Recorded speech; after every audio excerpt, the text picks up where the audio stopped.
आप देख रहे हैं लेटेस्ट कानपुर न्यूज। कोरोना काल में जिस तरह से व्यापारियों का व्यापार चौपट, लोगों से रोजगार छिना, उसके बाद से या तो वे अपने गांव की ओर रुख कर गए और अपनी खेती की ओर उतर आए या फिर कोई छोटा व्यापार शुरू कर दिया। ऐसा ही कुछ किसानों की मुश्किलों को हल कर उन्हें मुनाफा कमाने का बीड़ा घाटमपुर के दयाशंकर ने उठाया है, जिन्होंने अपने खेतों में स्ट्रॉबेरी की खेती शुरू की है। आपको बता दें कि ठंडे प्रदेश हिमाचल, उत्तराखंड जैसे प्रदेशों में स्ट्रॉबेरी की खेती के बारे में आप सभी ने सुना होगा, जहां किसान स्ट्रॉबेरी की खेती कर अधिक मुनाफा कमा रहे हैं।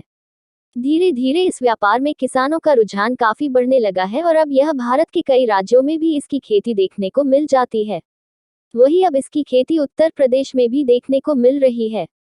इसी तरह से कुछ कर गुजरने का जज्बा कानपुर के घाटमपुर रहने वाले किसान दयाशंकर में देखने को मिला है, जहां दयाशंकर ने गूगल में सर्च करते करते और इस खेती का गंभीर अध्ययन करके स्ट्रॉबेरी की खेती शुरू की और किसानों को इस खेती की ओर जागरूक भी कर रहे हैं। दयाशंकर का कहना है कि पिछले साल कोरोना में जिस तरह से व्यापार और रोजगार प्रभावित हुआ, उसके बाद समाचार पत्रों के जरिए पढ़ा तो स्ट्रॉबेरी की खूबियों के बारे में पता चला, जिसके बाद इसके बारे में गूगल से अध्ययन करना शुरू कर दिया। जहां एक तो यह शरीर के लिए फायदेमंद है और किसानों की इनकम के लिए यह खेती लाभकारी है और लागत के अनुसार काफी अधिक मुनाफा भी है। स्ट्रॉबेरी को तैयार करने के लिए खेती के लिए गहरी जुताई करनी होती है, प्लांटेशन करवाया जाता है। ज्यादा जानकारी नहीं थी, फिर भी अपनी ओर से हर जानकारी के साथ लगे रहे और आज 3 महीने में इसमें फल पकने लगे हैं और फल का साइज भी 50% से ज्यादा है।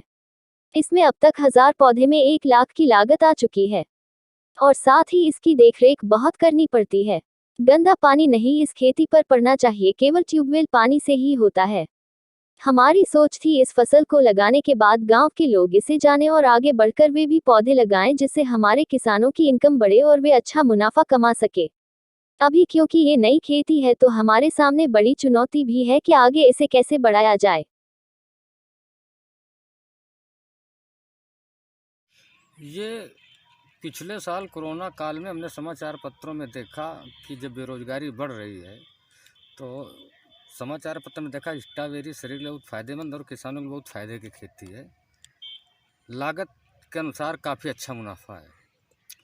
फिर हमने गूगल पे सर्च करना शुरू किया तो गूगल पे सर्च करते करते हमको कानपुर की एजेंसी का पता चला, के ग्रो का। उनके यहाँ से हम जब पेड़ की रिक्वायरमेंट गए तो उन्होंने 10 रुपये पर प्लांट के हिसाब से हमसे पहले जुलाई में पैसा जमा करा लिया और इसके बाद फिर अक्टूबर में हमको प्लांट दिए। अब जहाँ लागत की बात आती है तो 1 बीघे में लगभग 10,000 पौध लगती है, 10 से 12,000।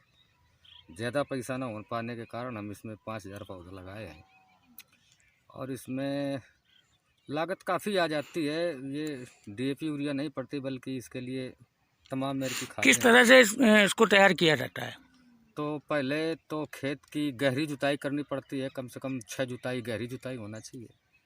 फिर ट्रैक्टर से बेड बनवाया, बेड बनवाने के बाद फिर प्लांटेशन कराया। प्लांटेशन कराने के बाद नए नए में ज़्यादा जानकारी नहीं थी, बहुत पूरी तकनीक मिल नहीं पाई, फिर भी हमने इसमें पूरी मेहनत और लगन से काम करते रहे, जिसका नतीजा आज आपके सामने है कि हमारा 3 महीने में फल पकने लगा है। और ग्रोथ जो फल का साइज़ है वो जो मार्केट में आता है उससे हमारे फल का साइज़ करीब 50% ज़्यादा है, डेढ़ा से दुगना फल का साइज़ है। बस अब एक समस्या है कि इसकी मार्केटिंग के बारे में। अच्छा, ये जो फसल तैयार हो जाएगी इसमें लगभग किसानों को कितना फ़ायदा होगा? अब इसमें जहाँ से हमने प्लांट लिए थे तो वो मिनिमम पैदावार पर पौधे की आधा किलो मिनिमम बताते हैं और मैक्सिमम 1 किलो 200 ग्राम। अगर पर प्लांट आधा किलो की पैदावार हो जाए तो अगर 10,000 प्लांट लगता है 1 बीघे में तो 50 क्विंटल की पैदावार होती है जाके। और मार्केट का रेट जो वो 400 रुपये प्रति केजी के हिसाब से हमसे कहे थे, तो इतना तो बहुत 8-10 लाख रुपए का पर बीघा होता है जाके। अब देखो हमें क्या मार्केट रेट मिल पाता है। अब इसमें मौसम और उसके साथ साथ कोरोना काल की वजह से काफ़ी हमें दिक्कतें आ रही हैं। तो अब जब इसको हम बेचेंगे तब इसका हम सही बात बता पाएंगे कि कितना हमको मुनाफा हुआ, कितनी मेहनत पड़ी। बशर्ते इस पौधे की देख रेख बहुत पड़ती है, इसको जो है कि एक भी सेकंड के लिए छोड़ा नहीं जा सकता। अच्छा, ये जो आपने मतलब ये तैयार किया है स्ट्रॉबेरी का पूरा ये जो बनाया है, जी। इसमें लागत लगभग कितनी आई होगी आपकी? इसमें अब हमारे 5,000 पौधे में लगभग 1 लाख रुपए की लागत आ गई। 50,000 का हमारा पौधा आया था, मल्चिंग लगवाई, खादें पड़ी, गहरी जुताई पड़ी, एक लेबर परमानेंट डांटने के लिए रखना पड़ता है और देख रेख काफ़ी ज़्यादा करनी पड़ती है।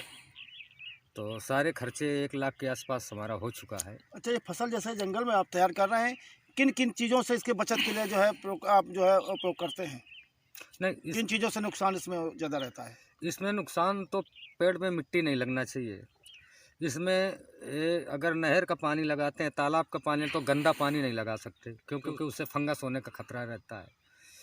तो ज़्यादातर इससे ट्यूबवेल का पानी इसमें लगाते हैं। और इसमें मेन चीज़ होती है, इसमें ड्रिप इरिगेशन वाला सिस्टम होना चाहिए। तो ड्रिप इरिगेशन चूँकि यहाँ अभी उपलब्ध नहीं है और हमारा ट्यूबवेल भी बंद है, तो इसलिए ड्रिप इरिगेशन नहीं कर पाए हैं। बगैर ड्रिप इरिगेशन के नाली से पानी दे के हमने पौध को इस स्टेज तक लाए हैं। अच्छा, जानवरों से बचाने के लिए इसमें कौन कौन जानवरों के ज़्यादा इसमें डर रहता है जो फल को जो है नोचने या खाने में नहीं, जो है? अभी तो जानवर इसका कोई स्वाद जान ही नहीं पाया है, क्योंकि हमने तार की बैरिकेटिंग भी कर रखी है, परमानेंट रहते हैं, तो जानवर तो इसमें कतई घुस ही नहीं पाया है। अब इसमें जो है कि ये मोर से ज़्यादा खतरा रहता है। मोर अगर इसमें एक बार आए पा गया तो इसका फल वो खा जाता है। तो और बस दिक्कत इसमें सबसे है कि जब लोगों को जानकारी नहीं है तो गांव के लोग एक अजीब सोचते हैं कि ये क्या चीज़ है, तो उनके अंदर एक उत्सुकता बनी रहती है कि इसको खा के देखें, इसको देखें, पेड़ देखें, उखाड़ के देखें, कितना गई रह जाता है, क्या है। और मेरी ये सोच थी कि जब ये फसल हम लगाएंगे तो हमारे गांव क्षेत्र के कुछ लोग इससे सीखेंगे, तो और लोग भी इसको लगाएं और किसानों की इनकम थोड़ी बढ़े। मेन पर्पज़ ये था हमारा लगाने का। और हमारे पास तो ज़्यादा खेत वेत है नहीं, ये किराए का खेत है। तो जो जिनके पास खेत और साधन है वो लोग अगर लगाएं तो हमको जितनी जानकारी है उसमें उनका पूरा सहयोग करेंगे। और जहाँ तक जानकारी कम हुई है तो हम आगे जाके उनके लिए कोशिश भी करेंगे, जानकारी जुटाएंगे और सबकी मदद भी करेंगे। बशर्ते मेरे सामने एक चुनौती है कि इसकी मार्केटिंग कैसे हो और इसको कैसे हम अच्छी रेट पे बेच पाएँ, ये मेरे सामने एक चुनौती है। सब्सक्राइब करें हमारे लेटेस्ट कानपुर न्यूज़ चैनल को और बेल आइकन दबाना ना भूलें।